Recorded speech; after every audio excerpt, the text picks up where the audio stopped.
मैं आशुतोष कौशिक, सहायक आचार्य राजकीय विधि महाविद्यालय भीलवाड़ा। आपको अब जो ऑनलाइन क्लासेज कोरोना की वजह से जो स्टार्ट हुई है उसके थर्ड लेक्चर में मैं आपको बताऊंगा कि संविदा करने के लिए जो साउंड माइंड व्यक्ति है वो कौन हो सकता है। तो हमारा संविदा अधिनियम 1872 का है और 1872 का संविदा अधिनियम यह संविदाओं को करने के लिए क्या आवश्यक शर्तें हैं, किस प्रकार की संविदाओं को किया जा सकता है, स्टैंडर्ड कॉन्ट्रैक्ट क्या होते हैं, कॉमन कॉन्ट्रैक्ट्स क्या होते हैं, जनरल कॉन्ट्रैक्ट्स क्या होते हैं।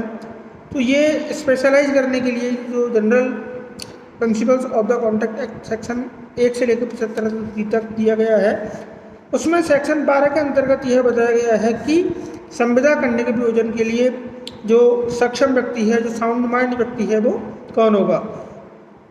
तो इसके अंतर्गत ये दे रखा है, कोई भी व्यक्ति संविदा करने के प्रयोजन के लिए स्वशिक्षित व्यक्ति कहा जाता है, साउंड माइंड व्यक्ति कहा जाता है, जो वह उस समय जब वह संविदा करता है उस संविदा को समझने में और अपने हितों पर उसके प्रभाव के बारे में युक्ति संगत जो निर्णय है, रीजनेबल जो डिसीजन है, उस रीजनेबल डिसीजन लेने के अंतर्गत यह व्यक्ति समर्थ है। तो ऐसे व्यक्तियों को हम संविदा के लिए सक्षम माने जाएंगे।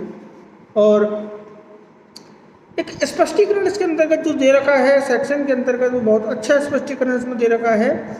जो व्यक्ति प्राय विकृत व्यक्ति रहता है लेकिन कभी कभी वह व्यक्ति स्वशिक्षित हो जाता है, तो जब वह व्यक्ति स्वशिक्षित हो यानी जब वह व्यक्ति साउंड माइंड हो, संविदा कर सकता है।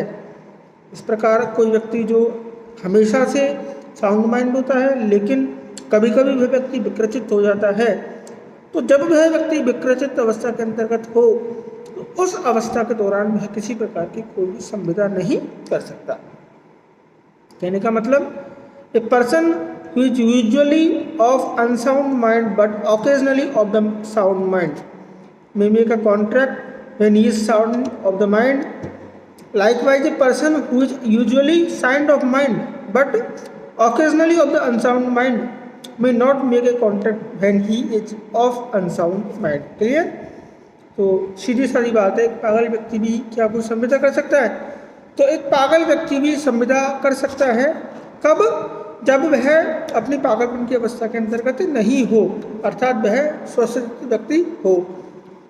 तो क्या एक स्वशिक्षित व्यक्ति जो हमेशा स्वशिक्षित रहता है लेकिन कभी कभी वह पागलपन का शिकार हो जाता है, क्या संविदा कर सकता है? हाँ, ऐसा व्यक्ति संविदा कर सकता है लेकिन वह उस अवस्था के अंतर्गत संविदा नहीं करेगा जब वह स्वशिक्षित व्यक्ति पागलपन की अवस्था के अंतर्गत है।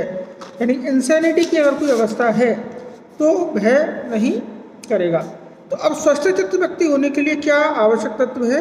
तो इसके लिए आवश्यक तत्व सबसे पहला यही है कि वह संविदा को समझने की क्षमता रखता हो, यानी उसके पास इतनी पावर हो कि वो जो कॉन्ट्रैक्ट कर रहा है वह उस कॉन्ट्रैक्ट को क्या कर सके, समझ सके कि वह कौन सा कॉन्ट्रैक्ट कर रहा है। दूसरी बात, संविदा का हितों पर क्या प्रभाव पड़ेगा, अर्थात जो कोई भी संविदा वह कर रहा है या वह करने जा रहा है, क्या वह संविदा उसके हितों के विपरीत है।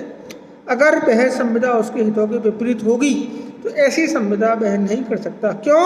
क्योंकि वह साउंड ऑफ द माइंड नहीं है। तो इसमें हमारा है एक्ट का भी इसके अंतर्गत हवाला दे रखा है। भारतीय पागलपन अधिनियम, द इंडियन ल्यूनेसी एक्ट के अंतर्गत यह जिस व्यक्ति को पागल घोषित कर दिया है और तो उस अवस्था के अंतर्गत न्यायालय का ऐसा पागल घोषित करने का जो आदेश है तब तक प्रभावशील रहेगा जब तक कि ऐसे व्यक्ति को पुनः दोबारा से स्वशिक्षित घोषित नहीं कर दिया जाता। अब क्वेश्चन आता है साहब कि क्या शराबी व्यक्ति है या फिर कोई प्रमादी व्यक्ति है, क्या वह संविदा कर सकता है?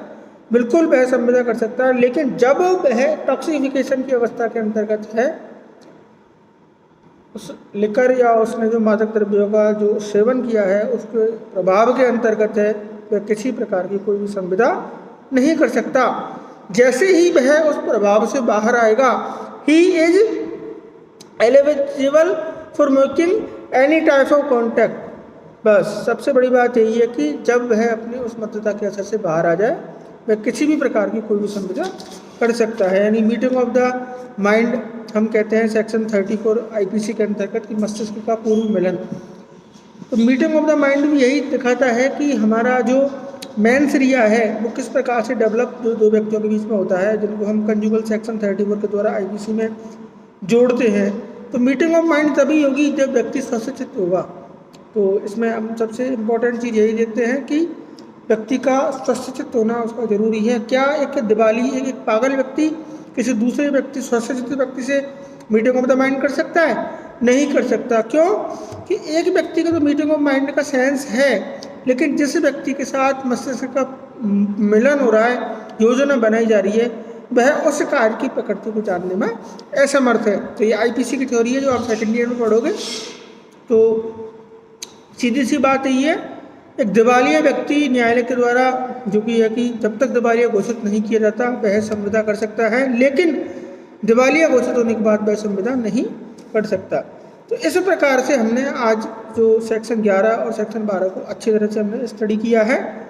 अब मैं आपको अगली आपकी जो कक्षा होगी उसमें मैं सेक्शन 13 से आपको बताऊंगा, जिसमें डेफिनेशन ऑफ द कंसेंट यानी सम्मति की परिभाषा दे रखी है। तो आज की कक्षा के लिए इतना ही। Thank you.